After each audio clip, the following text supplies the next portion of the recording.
Good evening, everyone. My name is Dara David, Treasurer of UTT SPE Student Chapter, and it is my pleasure to welcome you all to this evening session. This evening session is all about maintaining the right mindset for the semester. So before we start, let's get into some housekeeping rules. To help keep background noise to a minimum to the audience, please ensure you mute your microphone. Also, you can send all questions in the chat in the Q&A session, the questions will be directed to the speakers. So this evening, we are pleased to have with us Mr. Emile Grant and Mr. Cleon Theophille, both from BP. Emile will be speaking to us on developing and maintaining the right mindset that will set the tone as we resume school on the 6th. And Mr. Theophille will be answering any questions that you may have relating to the oil and gas industry. So, Cleon Theophille is a past student of UTT, having completed the diploma program in petroleum engineering and moved on to complete the MEng in petroleum engineering. Now he is a reservoir engineer working for BPTT. He has been with BPTT for almost 9 years. So with further ado, I would now like to introduce our speaker, Emile Grant. So Emile Grant is passionate about persons becoming their best, fulfilling their potential, and recognizing and pursuing their passions. Being a certified trainer and coach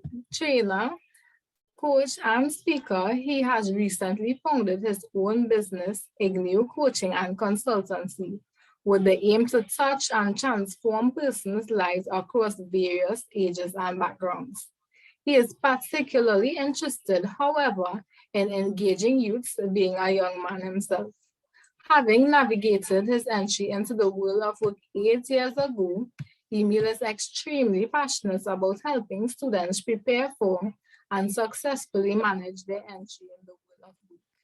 He believes having the right mindset is crucial for this, as he has seen how possessing the right mindset enables persons to continuously excel at school, work, sport, and business.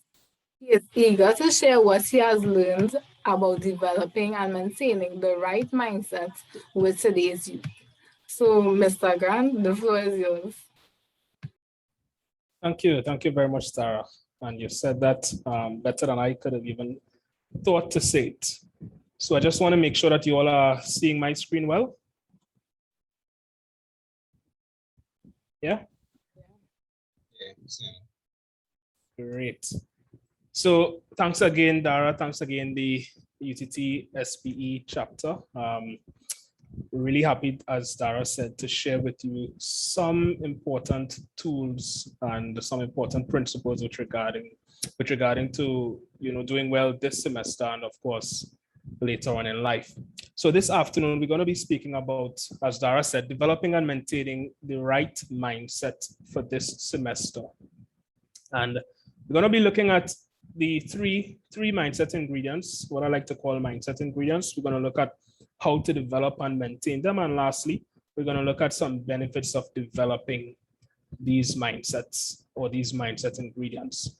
But before we start, I just want to begin with a story before we delve into the mindset itself. I want to tell a story of an individual. So there was a young man or a young boy who had a speech impediment when he was very young. And of course, having that speech impediment, it persisted some years into his young teenage life. And of course, having a speech impediment some years ago meant that teachers weren't able to treat with him as they should. They weren't patient enough with him.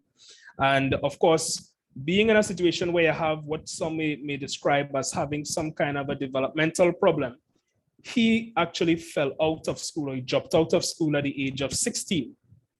So he dropped out of school and he started working, right? He started doing some work as a laborer. Of course, at 16 years old, he would not have had much skills. So he started as a laborer. And then after a couple of years, he started working with a cleaning company. So he moved from his labor job and started to work with a cleaning company. And then maybe about a couple of years after that, he actually developed his own cleaning company. by the age of 23. So he got some equipment and he started his own cleaning company. And then in 2 years' time, having his own cleaning company and having contracts, he started to make some significant money. And that's a good success story so far. But he realized after about 2 years that his income was starting to plateau. And of course, if you're in the business world or in the money-making world, you would realize that when you have no growth, that could be a problem, right? So he realized that he had a problem because his income was starting to plateau.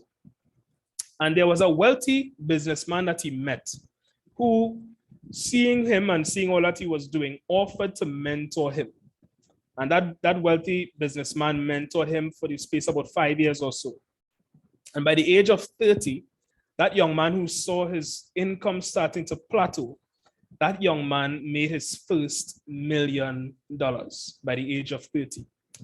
What had happened in that space of time, going from a place where his income was plateauing and he wasn't growing, he wasn't making any progress financially, to becoming a millionaire in such a short space of time? What happened was that wealthy businessman who worked with him started to uncover and break down every single limiting belief that young man had. And he worked on breaking those limiting beliefs down one by one. And ultimately, he helped to shape and to change the mindset of that young man. And that tells us, of course, once he had that mindset fixed or that mindset sorted out, that young man was then able to carry his business forward and able to, of course, make profits subsequently from that and become a millionaire. Now, I know many of you all may be thinking that I am that young man, and I will let you know that I'm not. So I heard him tell of his story, though. I heard him tell his story of how he went from a stuttering young boy to an individual that made his first million by the age of 30, and what really helped him to make that transition. And what that was a change in his mindset. And as he told that story, we all listening could have really captured or understood the importance of having the right mindset. And as he had the right mindset, this is what we're going to be talking about today: developing and maintaining the right mindset. But we're going to be looking, of course, specifically at this semester, and you could even think a little bit longer term for the academic year. So that's what we're going to be talking about today. Now, the topic of mindset is a very, very big topic. There's a lot that can be said about it. But just for the purposes of this conversation, we're going to be looking at 3 key mindset ingredients, I like to call it, that are important for you for this semester, and they will be important for you for life as well. So we're going to be looking at 3 key mindset ingredients. Now, when we speak about mindset, people may ask the question, what really is mindset? What is it? And mindset really is how we as individuals view ourselves and those around us. Yeah, it's a deep-seated thing it's deep within us, and it's often influenced by our experiences. It's often influenced by our environment. And the thing about mindset is that it can impact our growth and success in any endeavor. That's the thing about mindset. So it's a deep-seated thing that really affects how we think. It affects what we do. It affects how we do it as well. Now, I'll give you an example of that. If, for instance, I have a deep-seated belief that I cannot pass a particular exam, probably because of the high failure rate that exam has or that course has, or because I've struggled with it in the past, or for some other reason, the reality is, if I have and hold that thinking, that mindset that I'm going to struggle with this exam, the way that I approach this course is going to be different. The way that I take up this subject and prepare for the exam is going to be different, because I have, in a sense, allowed the fact that the exam is tough to take away from me doing well in that. And I remember when I just started university, I was doing a course, a mathematics course in year 1.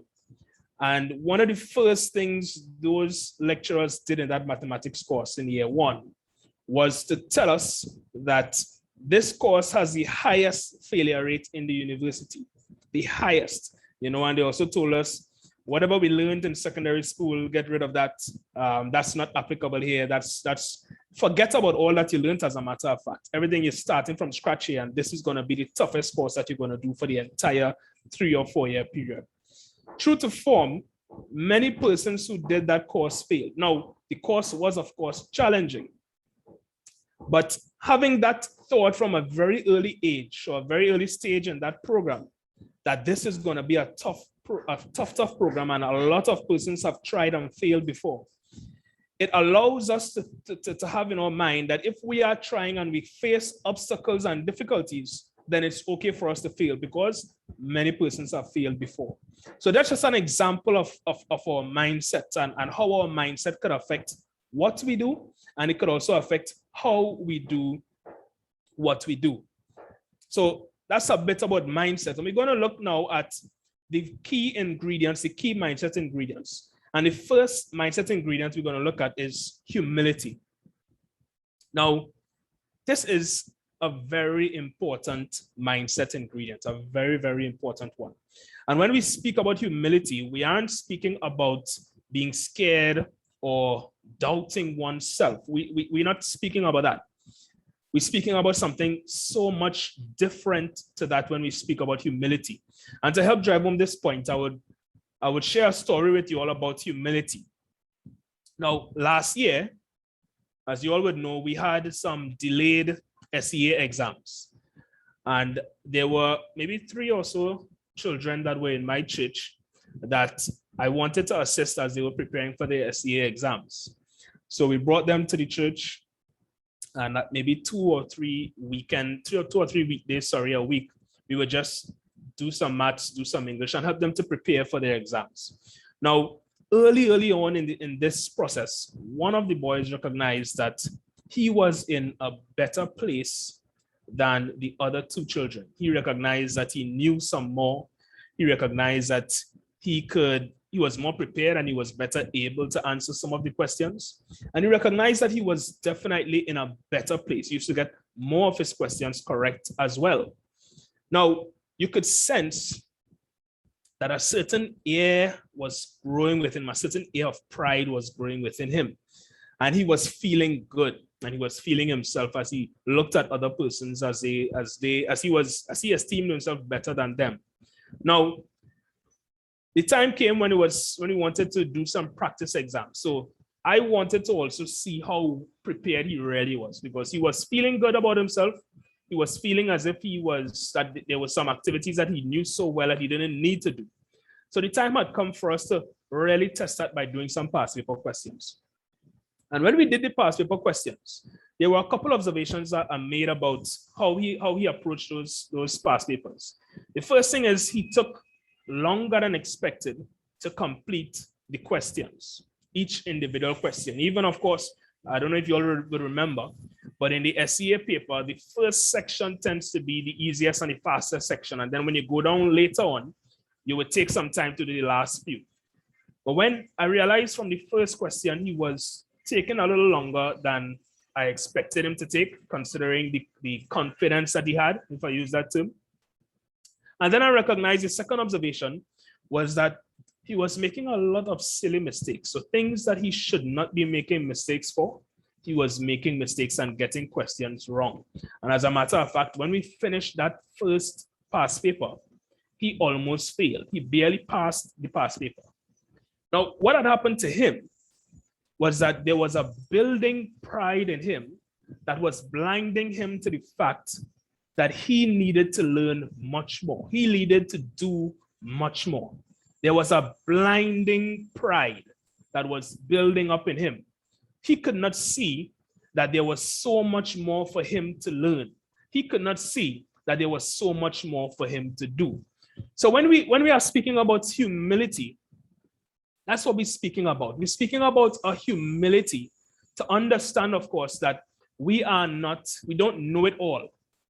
Yeah? So we recognize that we do not know it all. And even though, just as that young man, We may look at others and we may feel that we know a little bit more. That's irrelevant. The reality is we need to recognize that as individuals in any particular field or endeavor, or even in school, we need to recognize and be humble enough to recognize that we do not know it all. We need to also recognize that we need to be humble enough to learn. As I mentioned before with that example, pride gets in the way of learning. That young man had so much potential and continues to have so much potential. But because he had a sense and an air of pride that was building up within him, he didn't realize that he had so much more to learn. He was just comparing himself against those that were there. And he felt comfortable. He felt that he was in a good position. But the reality is that he had much to learn and much to do. So when we speak about humility as a mindset, we need to recognize that we need to always be willing and hungry to learn, and recognize that pride gets in the way of that learning. When we speak about humility, we also speak about being humble enough to recognize the need for others. And this is important. We, as we mentioned in the first point, we do not know it all, but we also have to appreciate that we cannot do it all either. This is important. We don't know it all, neither can we do it all. So we need to recognize that there is a need for others. So when you're in your class and you're doing lab work, or you're doing any kind of group project or anything of this sort, or even if you're doing a particular course, you must recognize that you cannot do it all. You must recognize that you need to reach out to persons, and you need to be humble enough to reach out to persons for their help, to reach out to persons who know more than you, so that you could learn from them and you could build up your competence in that particular subject or that particular field. So that's important. And lastly, when we speak about humility, we speak about being humble enough to enable persons to then approach and help or teach you. I think everybody would agree that nobody wants to help the person that is proud and arrogant and boastful. There's something about that person, and there's something about that behavior and that characteristic where we have a reluctance to reach out to that person. And I will share with you that even in the world of work, you would see that these points about humility are still relevant and pertinent. Because even in the world of work, of course, I would say more so in the world of work, you need to recognize that you need persons, and you need to be approachable so that persons could come to you and share and give you insight and give you help, so that you could deliver what you have to deliver and, of course, build your competence. So it is in this semester, so it is in your school term, that you need to be humble enough to enable persons to approach and help and teach you. If we develop a proud disposition, we will never know what we don't know, because persons won't share these things that they know and they've learned and they know with us. So although we're proud and we have a proud disposition, the reality is we may not know as much as we need to know. Now, I hope some of you all would have paid attention to the Olympics that just finished. And I can't really see if you have your hands up or your faces or anything, but I really hope that you all paid attention to that. There was a nice story, a nice humbling story that took place. If anybody knows the winner of the 100-meter men's hurdles, that's a Jamaican. So his name was Hansel Parchment. And in the semifinal to that event, he actually left his hotel, went onto a bus, and was proceeding to the warm-up track, but he actually went to a wrong destination. And of course, he is a Jamaican, he's in Japan. He speaks English, they speak primarily Japanese or whatever other languages they have there. And he was in a situation where the semifinal was about to start. He didn't know where he was going. He couldn't speak the language well. He didn't have much funds to leave where he was to reach back to where he needed to go. And he reached out to a number of people in his way. So a number of people that he saw, he reached out to. And then there was one lady who was working with the Olympic Committee. And that lady spoke a little bit of English and she understood what he was trying to say. And she gave him money from her own pocket and told him where he needed to go, etc. And he was able then to leave that place where he was, to reach where he was supposed to be in time to run the semifinal without barely warming up, or with barely warming up, to reach the semifinal, and then ultimately, as he went to the final, he won the Olympic gold medal. Think about that. If he was someone that didn't reach out to her, or thought that he was, he didn't need to reach out to that person, or he felt as if he was a proud and an arrogant person, what would have happened to him? But because he was humble, and because she was willing to help as well, he was humble, and he approached them, and she was willing to help, he was able to win the gold medal. And what he did after that, of course, was that he went and he carried the gold medal to her, and he showed her, and he gave her a lot of thanks for what she did for him. And that's just a nice, touching story on humility and how important it is, recognizing that we need each other to be able to do well in whatever endeavor we have. So that's mindset ingredient number one. The next mindset ingredient is sacrifice. Sacrifice, and this is a very important one as well. Now, there are a couple quotes that I want you to think about a little bit. The first quote is by a guy called James Allen, and he says, "He who would accomplish little must sacrifice little. He who would achieve much must sacrifice much." Now, I just want that to resonate with you a little bit. He who would accomplish little must sacrifice little. He who would achieve much must sacrifice much. The other quote is from a guy called Henry Wadsworth Longfellow. This second quote was a quote that was well known in our house. "The heights of great men reached and kept were not attained by sudden flight, but they, while their companions slept, were toiling upwards through the night." This is a quote, again, as I said, was well known and well rehearsed, well recited in my household.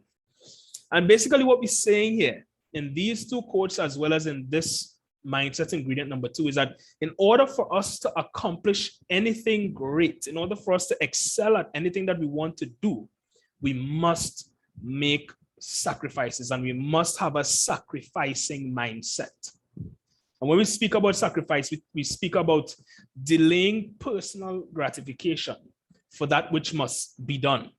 Delaying personal gratification for that which must be done. Now, again, referring to the recently completed Olympics, when we look at these Olympic athletes, one of the big lessons that we get from them, and we continue to get this type of lesson from every single Olympic athlete, and not just Olympic athletes, but other persons that excel in their fields as well. One of the lessons you get there is that they would have made tremendous sacrifices to be able to be where they are. So of course, that would entail things like not eating a particular meal, not going out with certain friends, and even if you go out, restraining yourself from eating a particular food or drinking a particular drink, because you want to have your body at an optimal place so that you can perform optimally, of course, when you're going to compete. Similarly, when you think about their training, they had to delay things like their personal desire for rest and relaxation and all that kind of stuff. They had to delay that to be able to train their bodies to such an extent that they would be able to perform optimally when required. And that's the essence of this whole mindset here, that in order for us to do anything significant, in order for us to excel in anything that we hope to excel at, we must have a sacrificing mindset. We must realize that we need to sacrifice certain things in our life. And that may look different to a number of us. But for commonality, the majority of us, we will have to sacrifice things like our entertainment time. How much time do we spend on TikTok and Instagram and Facebook, on video games, PS4 and PS5, if there's a PS5, and all these other things? We need to delay that personal and immediate gratification for some kind of longer lasting reward, but future reward. Yeah. When we think about things like the amount of rest we get when we go to sleep every night. You know, I've spoken to a number of young students who seem to have this desire to have 8 and 9 hours sleep in the night. But when we think about it, in order for us to deliver what we ought to deliver and to do it well, there must be some sort of sacrifice made with regard to things like that. And if we were to look at our own lives, each of us would realize that if we were to split up our day into hours, we recognize that there is time in each day for us to do what we need to do and for us to do it well. There is time in each day for us to study, for us to do our assignments, for us to do what we need to do. All we need to do is to recognize where we have the opportunity to make some certain sacrifices so that we could put in the work and get our work done well. So that's what we speak about when we say sacrifice. It's about developing that sacrificing mindset, that mindset where we have to delay personal gratification for that future but longer lasting reward. Sacrifice is also closely aligned to discipline and self-control. It's closely aligned to discipline and self-control. And when we speak about discipline, we mean consistency. Yeah.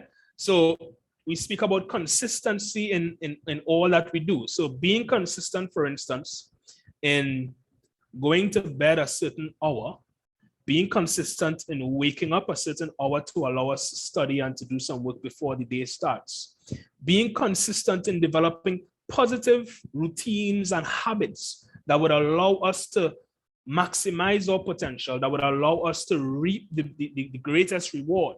That's what we speak about when we mean to be disciplined. And when we think about discipline, we again think about persons in various endeavors. And I like to look at Usain Bolt, and I like to look at his videos.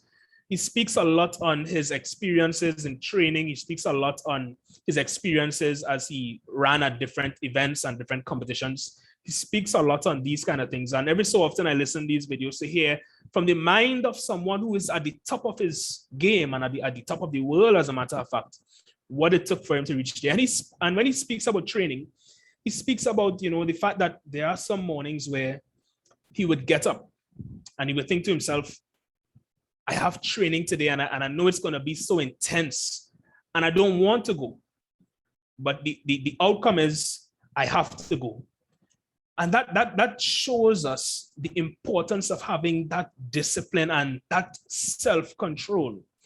Knowing that even though you go to training today and it's going to be tough on your body, you're very tired, you're going to come back exhausted, you're not feeling to go through that pain that you have to go through to do that training today, but doing it regardless. His desire for success and to be the best was so great that it made him put away that personal gratification, delay that personal gratification, but it also made him train and discipline himself so that he was consistent in going to training every day that he had to do training, and he was consistent in what he did in training as well. He was consistent in that, and he practiced a lot of self-control to allow him to be the best that he could be, which in turn meant he would have been the best in the world at his event. And that's discipline, that's self-control, and that's sacrifice. And what we'll see is that it's inescapable. Discipline is inescapable if we want to succeed, if we want to excel at what we have to do. So going back, of course, to the semester, we recognize that discipline is inescapable. We need to sacrifice. You need to have some kind of routine. You need to be consistent at that routine. You need to practice self-control, delay personal gratification, and put in the work that would allow you to succeed. I want to leave this quote about sacrifice that a boxing heavyweight champion, Joe Frazier, would have said.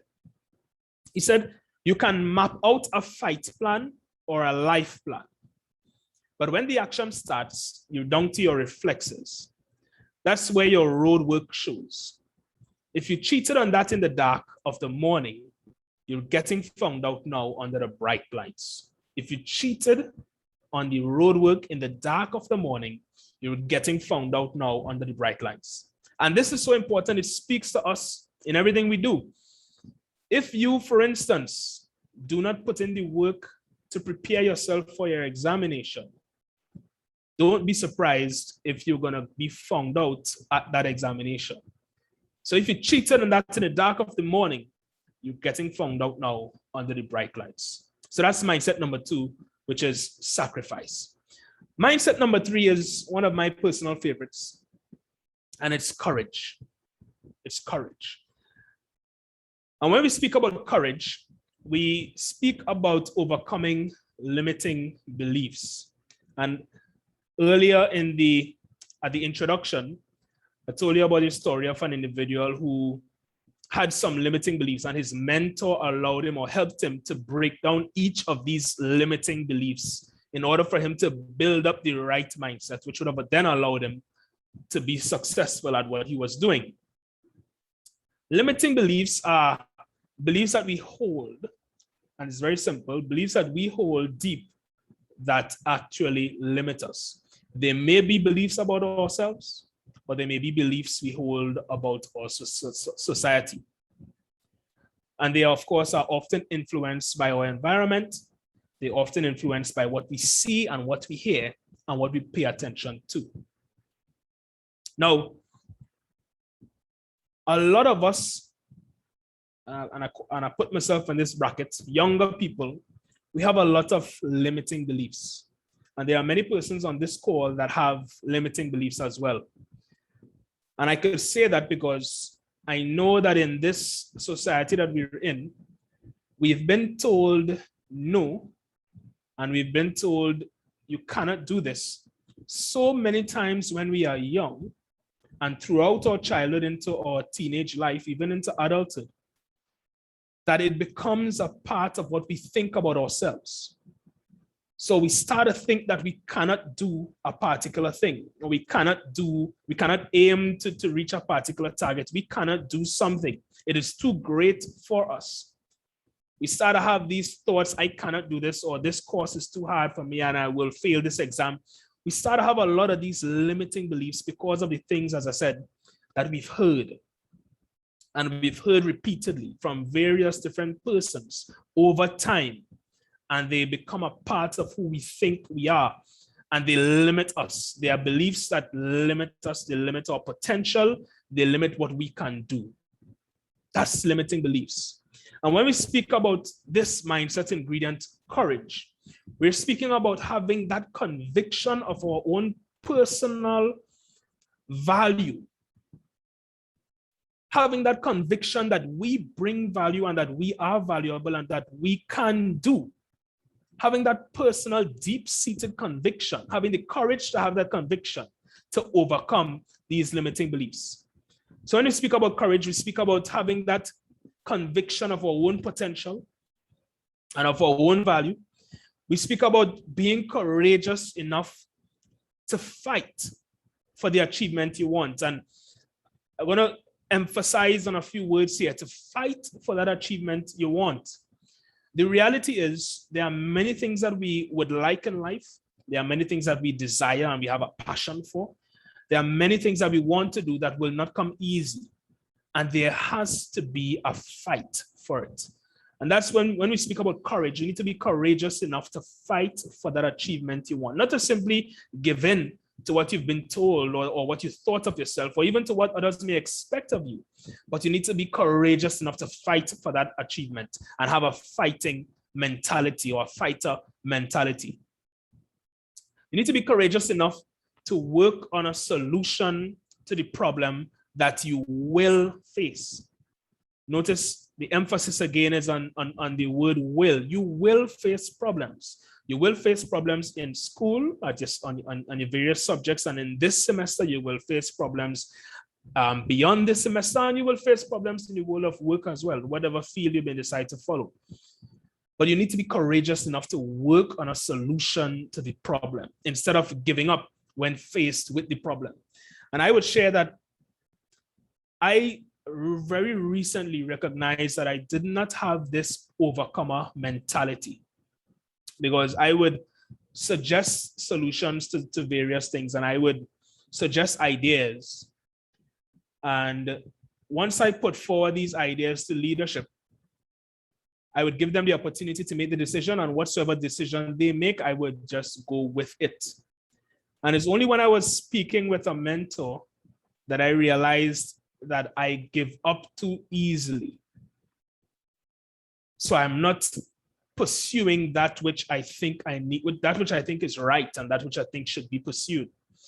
And it really helped me to realize that I give up on these solutions. So I might face a problem and I will not put in enough work to come up with a solution and follow the solution to conclusion. And that's something that we all need, that overcomer mentality. So we're going to face problems, but we need to be courageous enough to work on the solution, not to leave it, not to give up, not to say that this problem is too hard, so I'm going to move on to the next problem, although that could be advantageous at sometimes. Not to say, well, I'll just fail this exam or fail this course and do over another course next semester. Not to say these things, but to be courageous enough to work on the solution and to find a way to get it done, an overcomer mentality. And when we speak about courage, this next point is really important. We need to be asking the question, how can I? Not can I? So we need to change around that question. So instead of asking, can I do so and so? The question should really be, how can I do so and so? So we need a solution-oriented mentality. And we need to be persons who, as we go to a particular issue, we are not overcome by that stumbling block, but we ask the questions, how can I? And so you, as you go into this semester, you need to ask yourself, how can I? Not thinking in terms of limitations, can I do this? But you need to think about, how can I do this? And there's a real nuance, a real difference between those two questions. How can I do it allows me to go in, or allows you to go in with a mindset of, I will overcome. If I ask the question, can I do this? I've already lost the battle. So as you go to your tough courses, your tough exams, your tough assignments, etc., start thinking, how can I? Start thinking solution-oriented. Start thinking, what can I do that would allow me to get through this and to get past this? So start thinking, how can I? So that's the courage mindset. And I have 3 examples of individuals who demonstrated this courageous mindset. Now, the first one is not the individual that I spoke about at the start of the session. But this individual had a poor academic record at school, and actually he was a stutterer. So very similar to the individual at the start of the conversation. But he failed the entrance examination to the Royal Military College twice. So poor academic record, was a stutterer, failed his entrance examination to the Royal Military College twice. This individual turned out to be the British Prime Minister over 2 terms. He turned out to be none other than Mr. Winston Churchill. And if you all would follow Winston Churchill, you would see that he had a tremendous impact on World War II. He had a tremendous impact on dealing with the German forces. And he had a tremendous impact on restoring peace and parity in the world. And persons who are in the speaking field look to Winston Churchill, a man who was a stutterer, a man who couldn't say sentences or string sentences together well. Persons look to him as one of the exemplars of delivering powerful and impactful speeches. So he was a courageous individual. He overcame that adversity he had at an early age, and he developed to be someone that maximized his own potential. Then we have another individual who was slow in learning how to speak, and he was slow in learning how to read. And when I show you who this individual is, you will be startled. But this individual who was slow in learning how to speak, and of course, slow to learn how to read, this individual became a theoretical physicist. And his name is none other than Albert Einstein. When we think about who Albert Einstein is, a Nobel Prize winner, a genius as we refer to him as, to think that he started off having learning difficulties, teachers thinking that he is slow and he will never develop and he's not worth the time at school, to think that he had such a start and then to become such a great individual and such a great intellectual, it's remarkable. He demonstrated courage as well. And then the third person, just to close off this section, The third person that we're looking at, she was demoted from her job as the news anchor. Now, that may not sound too significant, but when you look at who that person is, Oprah Winfrey, you would think to yourself, Oprah was demoted. And of course, Oprah had so many other struggles and obstacles as well to overcome. But Oprah overcame them to become a household name, so much so that everyone on the call ought to know who Oprah Winfrey is. And she really has become a world-renowned talk show host. These three individuals demonstrated courage. And again, when we speak about courage, we speak about having that deep conviction of our own potential and of our own value. Being courageous enough to fight for the achievement that we want. Being courageous enough to work on a solution for that problem that we will face. And being courageous enough to ask the question, how can I? So it changes focus. How can I? Instead of can I? That's the third mindset ingredient. And these are the three: humility, sacrifice, and courage. Now, I would say to add to these, a sprinkle of excellence. So add to your humility, your sacrifice mindset, and your courageous mindset, a sprinkle of excellence. And I won't say much about excellence. Just want to leave you with this quote on excellence, which is what a boxer had to say about excellence. And this is something that we ought to think about when we do whatever we are doing. And of course, you, as you go into this semester, this is something that you ought to think about. Excellence, according to boxer Jack Johnson, is going far beyond that call of duty, doing more than others expect. This is what excellence is all about. And it comes from striving, maintaining the highest standards, looking after the smallest detail, and going the extra mile. Excellence means doing your very best in everything, in every way. So humility, sacrifice, courage, with a sprinkle of excellence. So we're getting close to the end. So the question may be, how can we then, having discussed these three mindsets, how can we develop and maintain them? And of course, we need to understand that we don't naturally have these mindsets. We may not naturally have these mindset ingredients. I spoke to you all about limiting beliefs that we all have. And the fact that we all are in a society that tells people no so many times that we start to think limiting thoughts about our own self. So how do we develop and maintain these mindsets? And of course, this is the key for the semester. The first point is accountability. Now, accountability from the perspective that you need to remember and recognize, first of all, that you are responsible for your direction, you are responsible for your destination. That's accountability. It's not the dean's fault, it's not the parent's fault. You are responsible, and as such, you need to make decisions that would allow you to succeed in whatever you're doing or whatever course you may do. So that's accountability. And you need to also, and this is a good suggestion, establish accountability partners.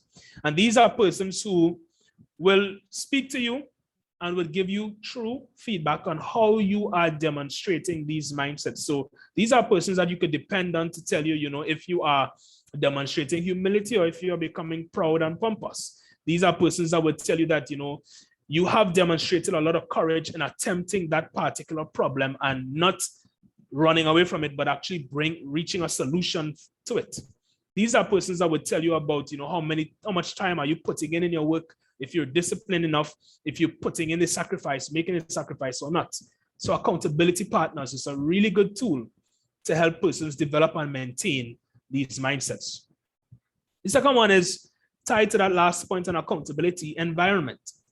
Watch your environment, and if necessary, change your environment. Associate yourself with persons that will encourage you. It's so important for you to know who you are associating yourself with. There's a saying that, show me your friends and I will show you who you are. So we need to be very intentional about who we associate ourselves with.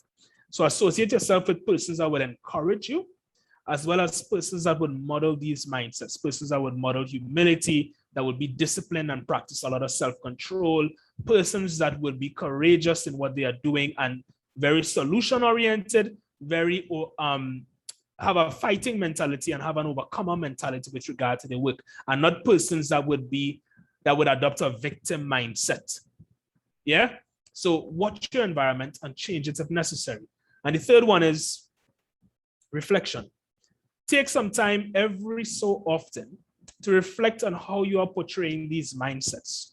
Take time, maybe on a weekly basis or whatever frequency you could think about, to think about what is getting in the way of me exuding or adopting these mindsets fully. Where can I improve? How can I improve with regard to adopting these mindsets, with regard to developing and maintaining these mindsets? Be honest with yourself. Reflect on what you've done and how you are demonstrating these mindsets, and think about what you can do to help develop and to help maintain these mindsets. So very simple. Think about accountability, think about environment, and think about your reflections. The last piece, just to share with you all before we wrap, is that there are a lot of benefits to adopting these three mindsets, or these three mindset ingredients. There are a lot of benefits. And the main benefit is that this is practice for the future. When you complete your university degree or diploma, you'd realize that just as this individual here, you've reached a certain level, but there's still much more to go. And the reality is that these mindset ingredients are important ingredients for every sphere of life. When you go into the world of work, you will realize that the world of work requires humility, it requires discipline, it requires courage. When you go into business, if some of you do go into business, you recognize that business requires these mindsets as well. And you would quickly recognize that tomorrow is not going to be easier than today. So it's important to understand your value. It's important to understand the value that you could bring.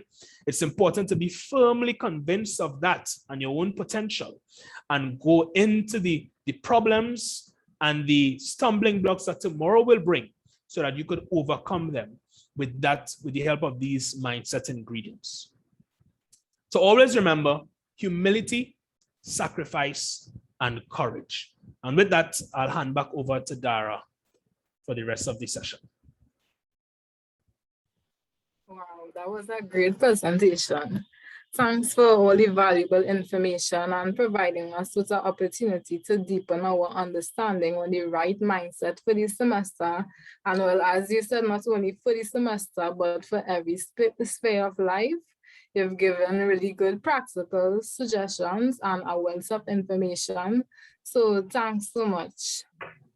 So let's move on to the Q&A part of today's session. If anyone has a question, please type your question into the chat box, and I will read your question to Mr. Grant and Mr. Theophille.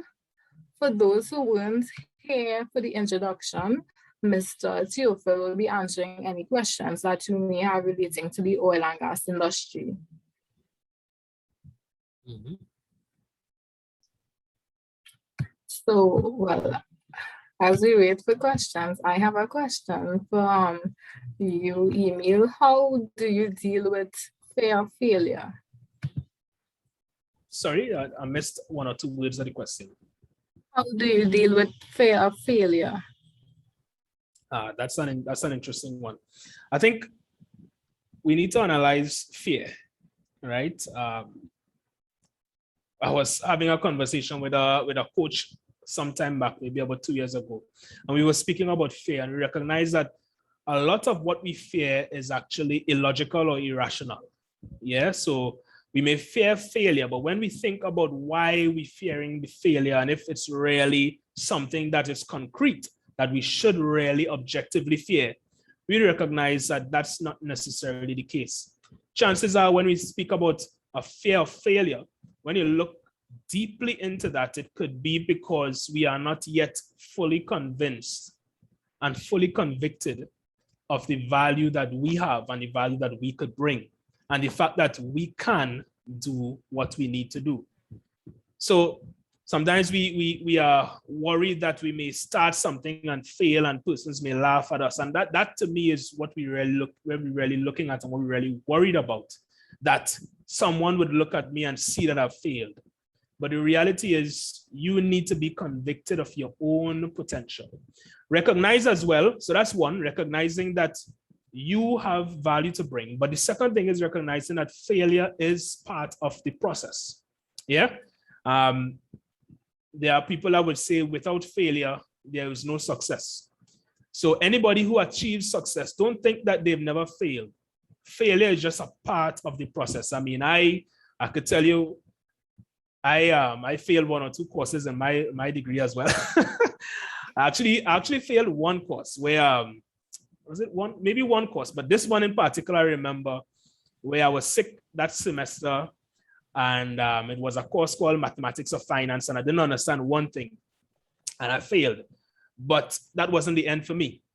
And that's something that we need to realize, that even though there is failure, there is also the opportunity to learn and the opportunity to develop and the opportunity to continue on to success. So don't let that fear of failure paralyze you. Recognize that it may be something else that you're concerned about, which may be that, you know, you need to recognize deep within yourself that you have value to bring and you can do, but also recognize that even if you fail, it doesn't mean the end of the world. You can learn from that, and failure is a part of success. Let's have a question from Trey James. How do you maintain the right mindset, especially during periods of anxiety and depression, where your courage and other factors may be lacking? Yeah, that's a good question as well. What comes to mind is, and I've gone through this as well. Sometimes, I don't know, was it Trey that asked the question? Yeah. Sometimes, Trey, we need to take a break. There will be times where you're going through the semester and you will feel overwhelmed, you will feel burnt out. And while it's good to have that overcomer mentality, we also need to recognize that there will be times where we need to take some downtime. And you need to take some time for yourself. You need to relax. You need to recuperate, because that's something that's important. Understanding, of course, your own self, and understanding when you are reaching a particular limit, and understanding that you need to take that time off. That's a reality that you will face as you go throughout life, whether it's in school or in the world of work. There will be times where you feel burnt out. There will be times when you're feeling a little bit anxious. You have a little bit of anxiety, and there are times when you need to really take some time for yourself. Not, of course, go for the entire month or 2 months, or don't have it for a very protracted period, of course. But there are times where you need to take some time for yourself, Trey, and really allow yourself to recuperate. Similarly, you know, when you think about our bodies, when we put our bodies under stress, whether it's for exercising for a gym or for training for a sport or anything of the sort, there comes a time when the body needs rest, and we need to respect that. Similarly, the mind, there comes a time when the mind needs some rest, and you need to respect that. Understand that and give yourself the rest to recuperate. Evangeline, how to cope with academic burnout? Yeah, I think that's tied kind of to Trey's question. Really recognize. So I would say 2 things that help me is, one is, of course, understanding when you need to take that rest, when you need to recuperate.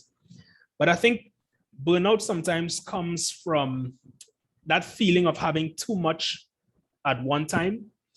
And what helped me, and maybe Cleon could share about this as well, but what helped me is having some sense of organization, some sense of putting things in order, so that I could really allocate time to activity. Be very clear on what I need to do, what's the time that I have available, and how I could break these up in various chunks to get them done by the particular time. So it's important to understand when you need that break. But what also helped me is, especially dealing with academics, is really making sense of the chaos, bringing everything together and bringing it in an orderly fashion, so that helps you to see clearly the entire picture, understand the time, understand the various constraints, and then put things in place to allow you to overcome that. I hope that helps. From Evangeline, for Mr. Theophille, what skills have you found essential for success in your occupation? Hi guys, you all hearing me? Yeah. Yeah, so apologies. I'm actually in the hospital right now. Long story, but I'm okay. So that's why I'm a bit more, yeah. So basically to answer that, I guess I'll tie it to what Emile said, which is for me, I realize that in this line of work, you have to sacrifice, you have to put time into what you're doing because of the fact that yes, school will prepare you for the world of work, but there are going to be a lot of things that you're going to have to learn from scratch. And then you're going to have to be able to put in that work. Also, too, with the humility, what he was saying is also true. You have to be willing to sometimes take correction and take it gracefully. Because you don't know everything, and that's okay. Because once you tell people that upfront, they are going to be willing to work with you, and then you'll be successful. I have another question from Mr. Theophille. What are the future prospects in this field, and what trends do you see developing over the next few years? So there's a lot of background noise. So I think it's what is the prospects you say, and what? What are the future prospects in this field, and what trends do you see developing over the next few years? Okay, excellent question. So, I mean, there was a lot of talk about my company in the papers. I mean, you all saw it, I'm sure. But what I could say is, just looking across the industry, is that there is still a need for oil and gas because we can't switch over to renewable energy just like that. It doesn't happen just like that. So we need people like you guys coming forward because there is still a need to develop that energy because we need that energy to pay for the renewable right now, right? So the prospects are there. It's just going to be, we just have to know where to look.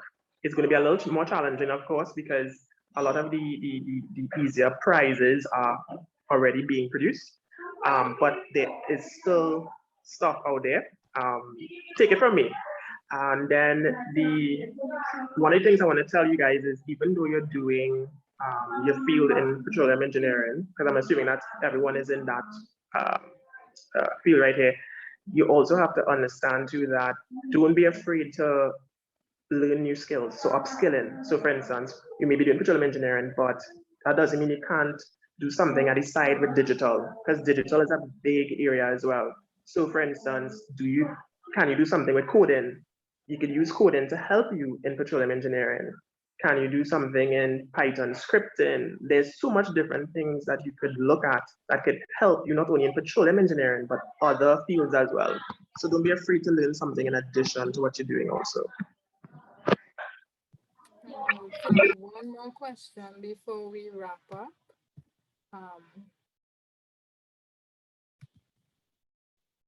From Emily Clark, what top tips would you give to an individual who's trying to excel in their career in petroleum engineering, especially given the current energy transition?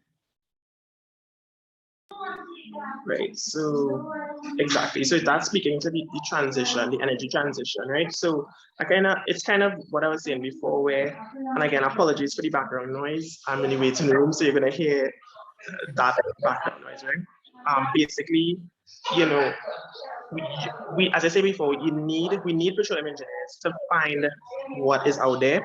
But again, the key would be don't be afraid to have other skill sets. So, for instance, with our company, eventually we would like to go into, in addition to oil and gas, other things like maybe solar and other things, right? But we can't transition to that immediately. It's going to take time, right? But it doesn't mean we'll stop producing oil and gas. It just means that we will add things to that portfolio. And some people will have to shift from the petroleum engineering and they could take you guys and just send you on courses to upskill as well. So it doesn't mean that there'll be no jobs in the future for you. It just means that you have to have a mindset that's willing to learn. You never stop learning. That's the most important thing. You never stop learning. So that's how I'll answer that question. Okay.